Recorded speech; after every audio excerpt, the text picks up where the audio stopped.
So let us start our last talk for the day. It's last. For today, yeah. It's War and Alexander Zheglov about a non-differential operator. Thank you very much. First of all, I'd like to thank the organizers for this beautiful meeting place, for the opportunity to give a talk here. We will present our joint work with my. And let me start with some introduction and try to explain why try to deal with such strange things like normal forms. We will explain what are normal forms of ordinary differential operators and what kind of interesting corollaries we obtain. So, first of all, to explain the introductory part of this topic, I need to introduce some new, I hope it's new, universal ring. It's universal in the sense that it contains practically all known quantum mechanical systems. And I believe that all quantum mechanical systems which we met here would be embedded there. And from that point of view, it would be interesting to study them. And below, I will say what has been done up to now, kind of, I think it's of interesting results. The definition of the thing is very simple. Let's take a field operating field P, and let's consider the ring of our series, this position in P. Then consider the K-vector space. It's an infinite-dimensional vector space, which consists of infinite sums with non-negative powers of multi-indices. The coefficients are elements from the string are set, and the powers of differentiations, as usual, denoted by this multi-index notation. Then let E be the discrete variation defined by the unit maximal value of this ring R hat. This just means that it counts the order of zero of any given function at 0 point. And as usual, let's denote by K in brackets the sum of indices. Now let me introduce an order function of this infinite-dimensional vector space. For any non-zero operator, we define its order is superior of such differences K minus E of K. So this is either an integer number or infinity, and then the definition.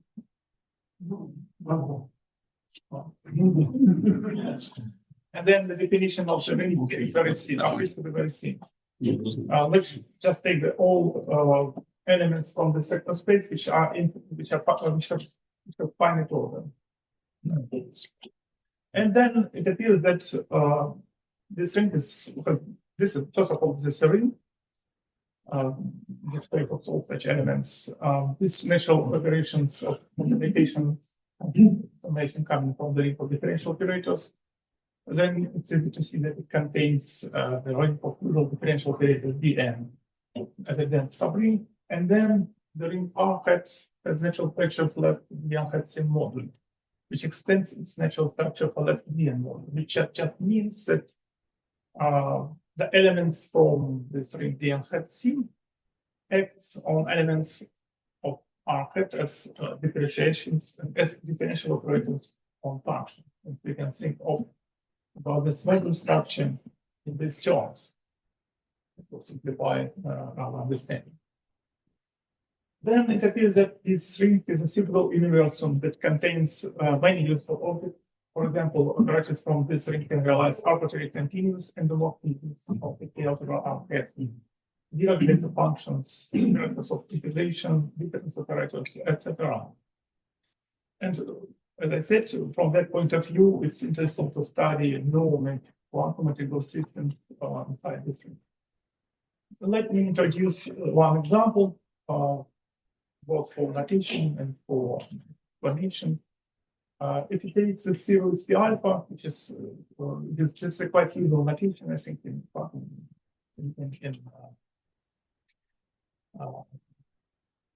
information quantization. So you take just exponent of this expression, thinking about these variables and they go commute with each other. And then we get a series and we normalize the series in such a way that the function, that the power of function stay on the left hand side and the powers of differentiation then on the right hand. Then we can assume that UIs belong to the maximal ideal of function. Then this is well-defined element of this ring. And then for any function, this operator realizes a shift operator. Unfortunately, the last row is not visible here. But if we just apply this operator to any function f, then f depends on n arguments x1, xn, then the result will be a function f of x1 plus u1, x2 plus u2, etc., xn plus u. Okay. Then let me introduce some generalization for classical Schur theory. Here I mean the very old Schur theorem of more than 100 years ago, created by Schur, and so actually these theorems are motivated by the theorems of Schur, and they appear to be very convenient tool for various applications. Just let me introduce an notation. Let me denote by f the following right the n hat sim model, and anybody can notice that since the n hat sim consists of operators finite order, in this new sense, then as a vector space, it's just an isomorphic of the space of all operators with constant coefficients in D1. Then the first generalized Schur theorem says the following. So let's have Pn n operators. Let P1, Pn be commuting operators with orders as equal to k for some fixed k. And let's assume that the moduli of the ring generated by highest symbols of these operators. The highest symbols are defined in multiple ways in just the coordinates. The sum of all coordinate elements of order equal to the order of. So if this model f is finally generated in ring, then there is an invertible operator of order 0 such that the operator is pi and we obtain the simultaneous conjugation of differentiations pi in power k. So for now, who is familiar with the standard classical Schur theorem, certainly understand what is the generalization. But the difference with the classical Schur theory is that the ring is totally different. So the Schur theory of pseudo-differential operators. They're very nice algebraic properties. It's a theorem. It doesn't have very dividers, etc. But this ring is very big. It's not Massilian, not left, not right Massilian. It's really huge, but it's very nice to describe to study quantum velocity. Then let me introduce another notation. Let k be some rational number, and let's fix a primitive case of autocommuting psi k. For any I, integer I and q from 1 to n, we define the following two operators using the notation from the previous slide. AKIQ will be the shift operator of this type. So it's just multiplies this argument by the I square of EK. And the integral operator can be realized as by this formula. Here, dq minus 1 is used just for notation. We expand this series and all monomials will be divisible by dq, and so we can divide them and then well-defined operator which acts as a function. And the second theorem is a centralizer theorem. It describes the centralizer of all differentiations dq power k for fixed k for values 0.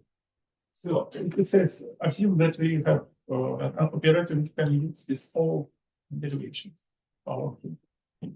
from the string D and let's see. Then Q is a non-commutative polynomial in 3 types of variable. It's a polynomial in the shift operators A, K, J, I, in the differentiations, DQ, and integral operators. So all coefficients are polynomials in this variables DQ, integral Q. This constant coefficients and this restricted degree for all degree by with respect to each variable is restricted by the order or by the fixed number. Is it the same integral of Jackson? No, right? It's just formal integral, not formal. It's just integral operator. But like I guess a Q integral is kind of like log shift divided by. Okay. It's well, just it's very just very easy. If you apply it to x power k, then you will obtain 1 power k plus 1 x power k plus 1. Yeah, that's all. And then let me introduce the notion of the normal form, which is to be very convenient for application. Now let me consider the commutative group of operators in this big ring, containing n operators or satisfying conditions of the generalized Schur theorem. Then we'll call the ring P prime, obtained by conjugation with the help of two operator, the normal form of B with respect to chosen set of operators P1. That appears to be this normal form. And so this normal form, it belongs to a centralizer, so it consists of polynomials of restricted degree with constant coefficients. And it appears to be that in terms of coefficients of this normal form, we can describe quite explicitly a moduli space of torsion-free sheaves with certain conditional cohomology, which appears to be very useful to study the quantum material system. And let me explain some idea, some how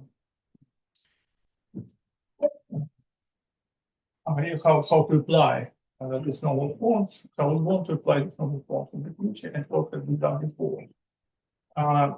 So we have the following diagram of correspondences, which aims to classify all commutative subrings of this big ring, satisfying certain reasonable conditions, namely the conditions from the generalized Schur theorem. It appears to be many quantum integrable systems, for example, quantum collateral model systems, so the deformations satisfy this condition. And it appears to be all such integrable systems, perhaps all of them up to maybe reasonable restrictions or change of variables, will satisfy this condition. Then it appears to be such links can be described in terms of so-called algebraic geometric projective spectral data, which is a generalization of a well-known Richelieu correspondence for n is equal to 1. However, this picture is much wider than just the usual picture of correspondence because this rings P can be not only differential operators, it can be operators of mixed type, difference operators, integral difference operators, etc. And this genetic diagram of correspondences claims that there is there are one-to-one correspondences between either classes of such rings, certain projective spectral data, and so-called Schur pairs. The Schur pairs are aimed to be some generalization of the points of the subgraph line and stabilizer. And these one-to-one correspondences are called by these strange names. And the Schur theorem, which I showed before, is just an arrow from the ring B to the Schur pair. The Schur pair is a pair of subspaces in some interdimensional space. And I have no time to explain what is explicit definition, because our aim is to show what can be deduced just for n is equal to 1 for one-dimensional definition. But let me just show one example for n is equal to 3. Example of a projected spectral data. So for n is equal to 2, there is the following theorem. there is a one-to-one correspondence between such quadratic commutative subrings of rank R and the algebraic data of rank R, which in rank 1 can be further specified. It becomes easier. Roughly speaking, we can describe all commutative suboutputs of rank 1 in terms of pure geometric data of rank 1. And geometric data is given on the next slide. So equivalences here are written on the slide. I think equivalence plus means that we have if we have two algebras, then they are equivalent if and only if they are conjugated by some invertible operator. Or weak equivalence is that if they are conjugated by some invertible operator for the data. And algebraic spectral data is the following set.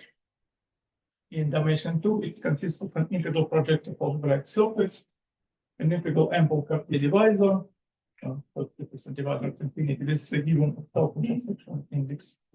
P is a regular closed regular P point, which is a regular constant on X, and F is a covariant torsion-free sheaf of rank R with additional conditions. The most important conditions are conditions on cohomology, and we see the conditions on dimension of the cohomology of S. And this means that we have fixed Hilbert polynomial. And pi are just some formal trivialization data. Now it appears since this classification theorem to break any such as commutative subalgebra in terms of algebraic geometric data, the obvious question appears how to describe torsion-free sheaves with these conditions on cohomology. In our paper with Sigurd Woodland, we described formed polynomial systems with the help of this classification theorem. And in particular, we were able to describe whole moduli space of polynomial sheaves. And even we found an examples of positive forms, polynomial systems with the help of this point of view. But how was the central restriction to continue this work? What was this question? So we were able to describe with the help of contact-viewing technique and Woodland draws description in terms of category of triples, which we could give a description of all torsion-free sheaves with which are cohomological. But however, we need some narrow open subset. Namely, we need to describe this sheaves that satisfy this condition of cohomology. And the rough answer is that this moduli space, such torsion-free sheaves can be very effectively described with the help of this new notion of normal form. So this is an idea. So it's an idea of a further research in this direction. And then we start to do this research with Junhu just in dimension 1. It appears that even in dimension 1, this notion of normal form and more precise question about the explicit structure of a centralizer and about the structure, about the shape of the Schur operator S, etc. have some interesting applications. In particular, we were able just in dimension 1 get explicit description of moduli space torsion-free chips with limiting cohomology on projected curve, which is a projected, which is just a spectral curve of certain ring of commuting ordinary differential operators. And quite recently, we got many interesting applications of this notion of normal form. And the second part of my talk will be to talk about concrete results in dimension 1. You can continue. Thank you. Thank you for inviting us. This is a very good place, and it's my honor to go to talk here. Let's continue. In n is equal to 1 case, we see that structure of the elements which commutes with partial k square is in a finite sum of homogeneous terms. Here, Ci and each homogeneous terms with coefficient can be written as the linear combination of A1, A k minus 1. Here we omit k in k A1 as AK1 because here k is fixed. We will also use these notations in the following. Okay. We have also another way to describe the centralizer. Just matrix. Let them becomes the matrix. The matrix ring. The normal forms is not uniquely defined, but up to the conjugation with invertible s. This s can be conjugated into the polynomial of the restricted degree. Any such operators is given by a lower triangular matrix with constant coefficients, while the isomorphism from the game above. The normal forms B can appear to be very effective tools for description of the modular space of spectral sheet. Okay, then we consider to describe that ring. I think the isomorphism.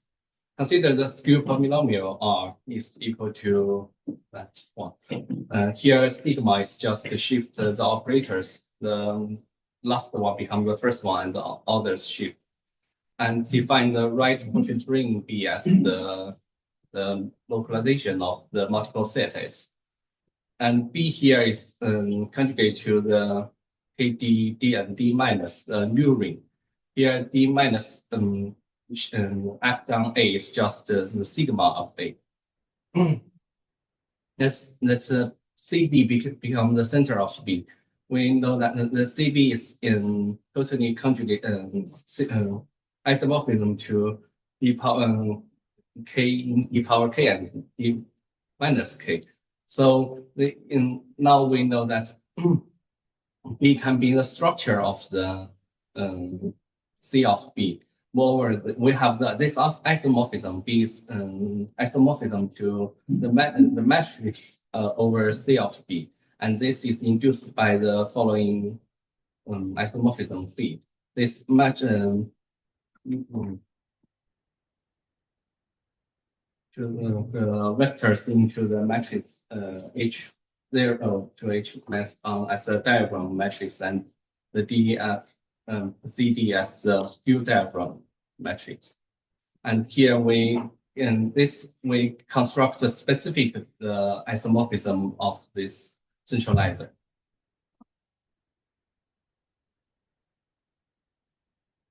Okay, now we can talk about the normalized normal form. We know that the normal forms defined above is not unique because the choice of this is not unique. We here choose one way to make the simplest the simplest normal form. We call it as the normalized normal form.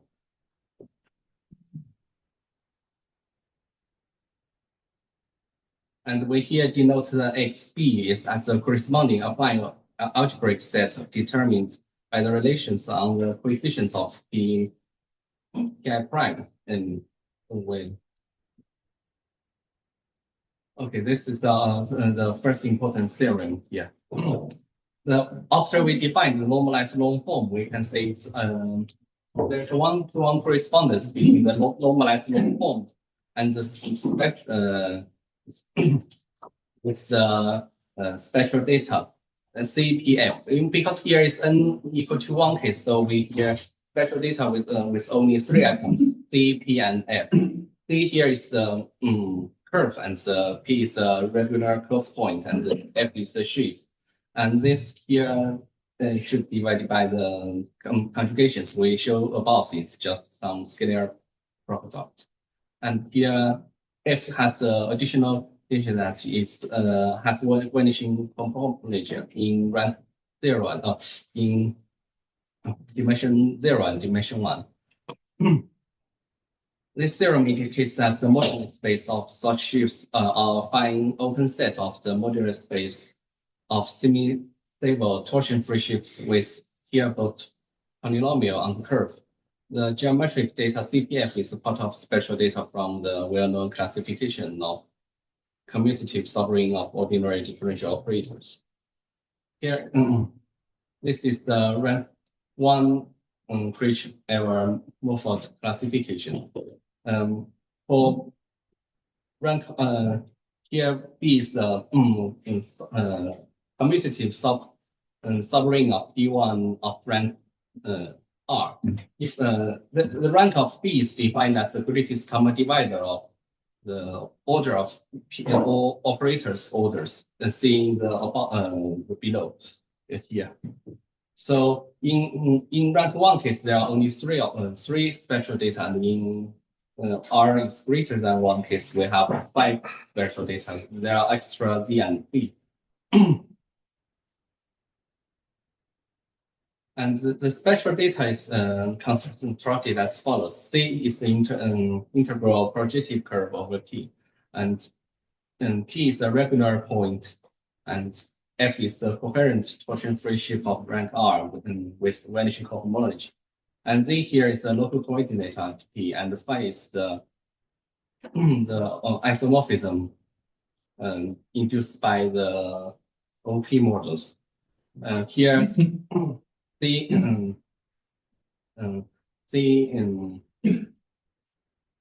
minus P is isomorphic to the spectra of P.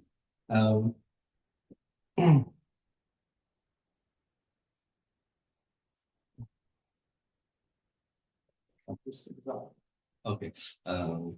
And here if B is equal to K, P, and Q, P and Q are commuting operators, and then the affine curve is just defined by the Bernoulli polynomial. I'm sorry, is this curve reduced? Huh? It is curve reduced. Yeah. Okay. Always And given P and Q, there are proportional Kennedy polynomial. Just I mean for general. No, it's the always the integral project. Okay, yeah. okay. This is the example of rank 1 case. Let L be partial square at with U. U is a function of X, and P is 4 times of partial 3 square at with 6 U partial and 3 U prime. Here use the is written in the series, and they are of order and 2 and 3. So the rank of LP will be 1. And here LP commutes if and only if such equations hold. And here we can calculate the parameters of U0, U1, and U2 according to the different the structure of the equations. And we can get all other coefficients while U0, U1, and U2 step by step. So here we can write the relation between them. P square is equal to blah, blah, blah. This is the algebraic relation between them. And so we can, according to this relation, we can write the normal form of P respect to L. Here just to use S to transfer L to partial 2 square, then the P prime is the normal form as we said above. Here we can transfer them into the matrix form like we say above, because here P prime, P is conjugate, P is commute with L, so P prime is commute with partial 2 square. So we can matrix P into the matrix we define above. So here this is the structure of the normalized normal form. Okay, here. And this example just shows that explicit parametrization of torsion sheaves. Because if you fix the coefficient of the spectral curve, we get just 2 equations in a 3-dimensional finite space. And so the claim which was mentioned above is just at any point on this finite set, responds to an isomorphism class of the torsion which gives the tension to the mode. And so this example can be generalized further. Okay, then. Maybe you can show that example of rank 2. Okay. Keep talking about details. Okay, let's skip this. Can you use like a simple example? It's a simple example, but the most recent result, the most recent example, which we calculated just In that, 2 weeks ago. we give all the instructions of in rank 1 case, the normalized long form can be very clearly defined and in a very beautiful shape. But in rank 2, the cases is very much difficult. We can see here. And now let's come to the rank. But in terms of spectral data, this cohomological for the torsion free sheaves, this cohomological conditions remain the same. Not the same. Not the same. Because They change from the case. yes. Since the dimension 2, there is change. In particular, in dimension 1 case, the moduli space is always non-empty. This is the main feature. Right. Starting from dimension 2, this can be empty. And the interesting question how to find the surface of varieties of high dimension, of which this moduli space is non-empty. If we would find it for quantified, then we can classify all quantum systems like color model, for example, to information. Yeah. This is another condition. Yeah. And with this condition, it appears to be difficult, but they effectively can be described in terms of normal form. And now I see no abstraction to continue research. I mean, for further examples of larger model systems. And this is a set of examples of rank 2 sheaves. Okay. Now we can consider the rank 2 case. We know the rank 2 case, we have the spatial data are much more complicated. We have to consider the points and isomorphisms. Here now the P is a subset of D1. Here that rank D is D1. The genus one of rank 2 commutatives of algebra, and B here be in the subring generated by L4 and L6 in its conjugated curves here. Here H is Weierstrass cubic and parameter G2 and G3, and L4 is written in such forms. And this pairs can first described by Kirchhoff and Novikov and calculated by Grobbaum with help of supercomputer. Previato and Wilson described the corresponding spatial shifts for given L4 and L6 in the case when the spatial curve is smooth. And this was finished by Grobbaum and Zheglov to describe the case when the spatial curve is singular. Okay, now we talk about let the delta becomes and the x is singular when delta is equal to 0. And if the x is singular, in the case G2 and G3 is equal to 0, we call them as hospital, and while G2 is not equal to is nodal. And the curve x is singular then S denotes the singular point, and P is the infinite point of X.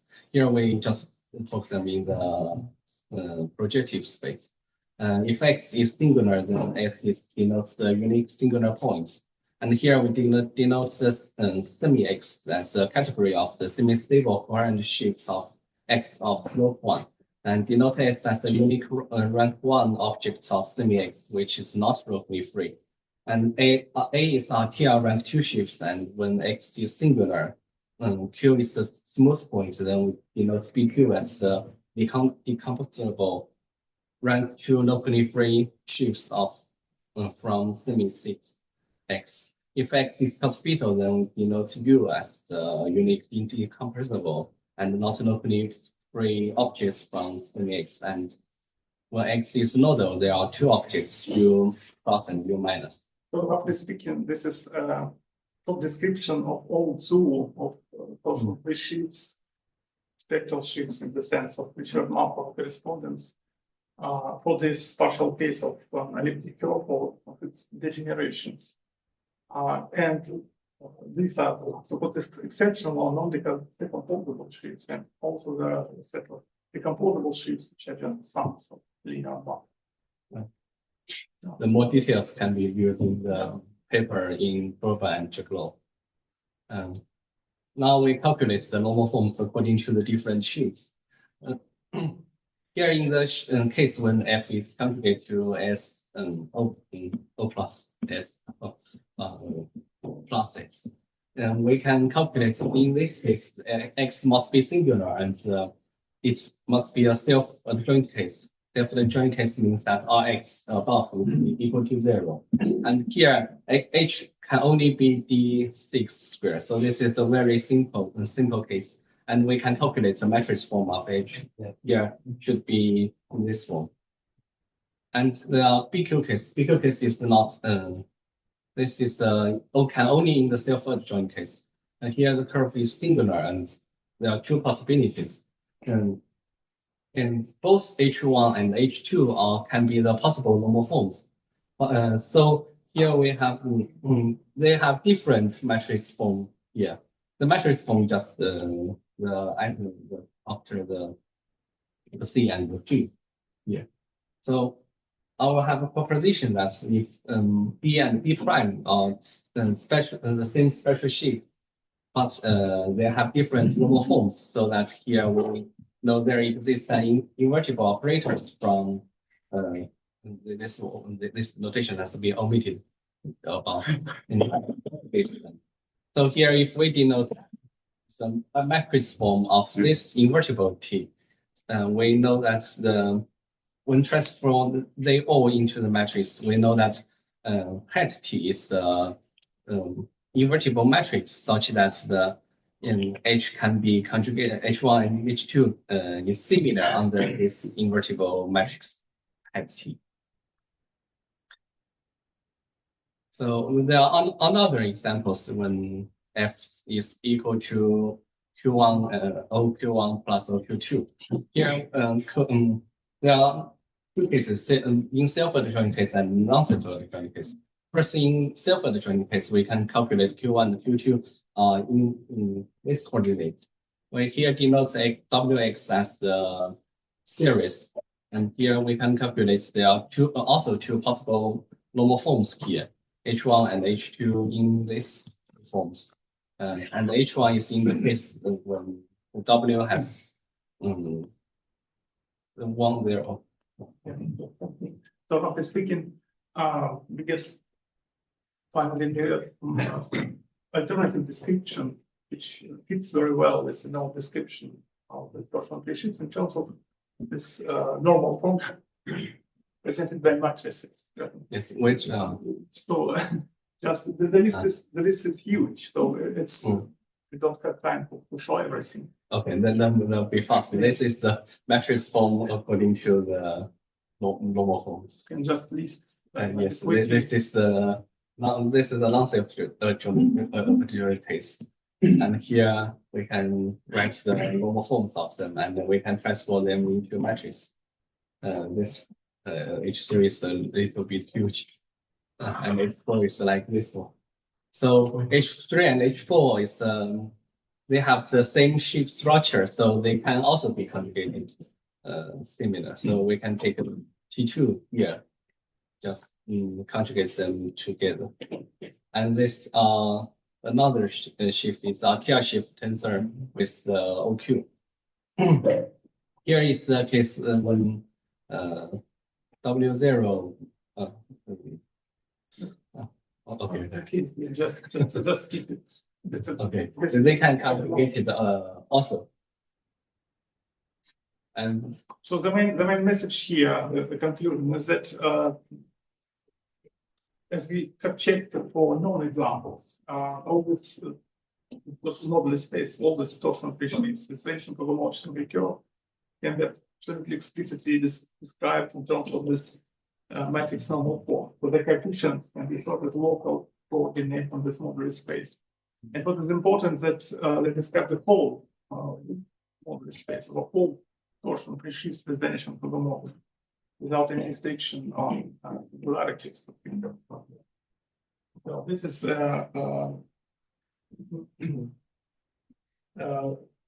results about normal forms in dimension 1.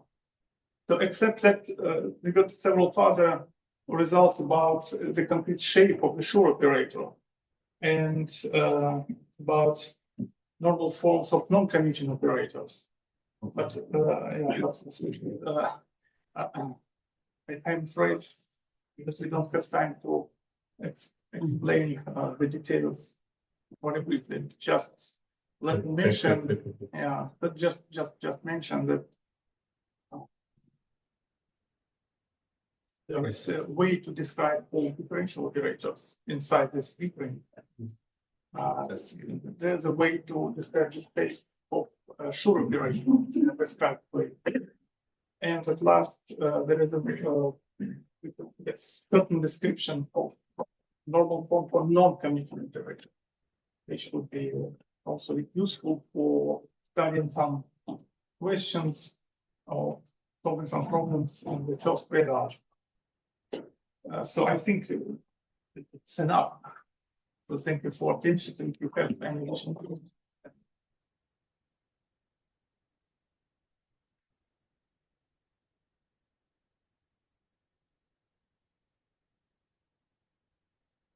Questions? Yeah, so is that the KDV example with rank one case? For rank one case, we have calculated just one example, namely this one, because as you see, it's just a question of calculation. The calculations rank two are much more difficult. For KDV, it's the first classical example by volume more than 100 years ago. Of course, we started this example, but there are no restrictions. You can take any two commuting operators of rank one and just calculate it. It's just a couple of computer programs. Yes, with normal form series, these examples can be calculated only within 1 and 2 hours. The all of them would just use the computer. I construct a computer program just to calculate the examples automatically. We don't have to write on hand, so it's very convenient. So the choice of HX to the Weierstrass form is also kind of generalized rank two case.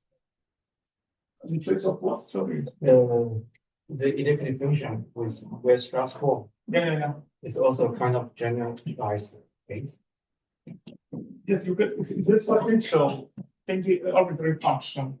It's no restriction on that at all, because the normal forms is always a polynomial of restricted degree, and the function can be calculated quite explicitly.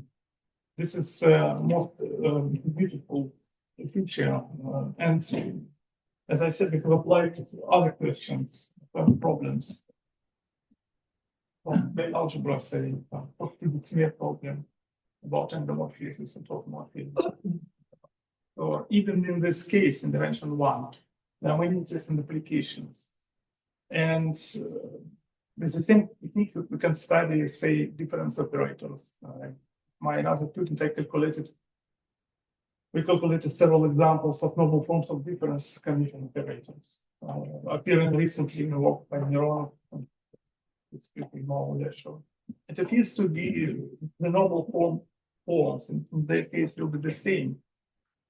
And the information about commutative subrings of, say, difference operators are encoded not only in normal form, but also in a Schur operator.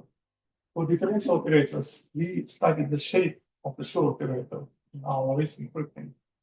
For difference case, it's not done yet, but I hope it continue in the study. We probably could finish the classification of difference operators in dimension one, because even in dimension one, it's still unknown until the end. So there is a classification of commuting differential operators, but for difference operators, which is not completed. And there are other examples. So the integral differential operators that we are in the study of Grunbaum's self-adjoint operators. Then we can continue to study quantum collateral systems in dimension 2 and higher.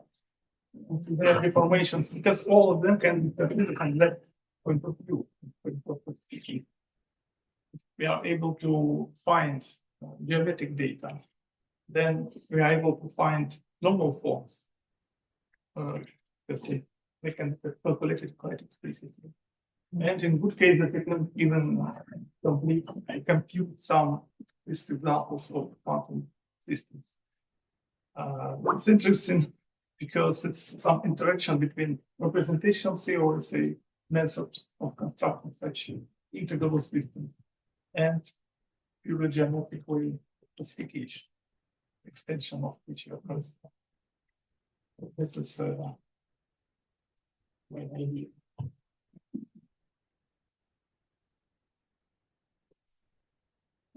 Right, some more questions? Is there a way that you can, I mean, you have like two shapes, and is there a way that you can have a co-coupler with, and you have one rank 1 and push it down, you can rank 2? It's yes. By the way, I think so. It's not written yet, but I think that with the help of which normal forms, it can be proved that any torsion shape of around can be obtained in your when you see. It was known before for generic shapes by Ramanan and I forgot the sort of the old work. They proved that with the help of efficiency. Right. But this is an alternative way of doing that.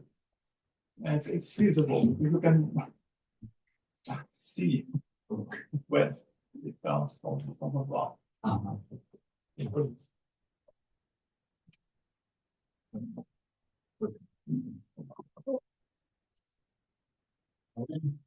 Some people again.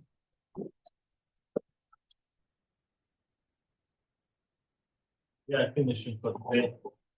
So we will have a approximately 2 hours and 10 minutes. Quite probably 500 meters away from this place in the restaurant. So now we will have some 2 hours of free time.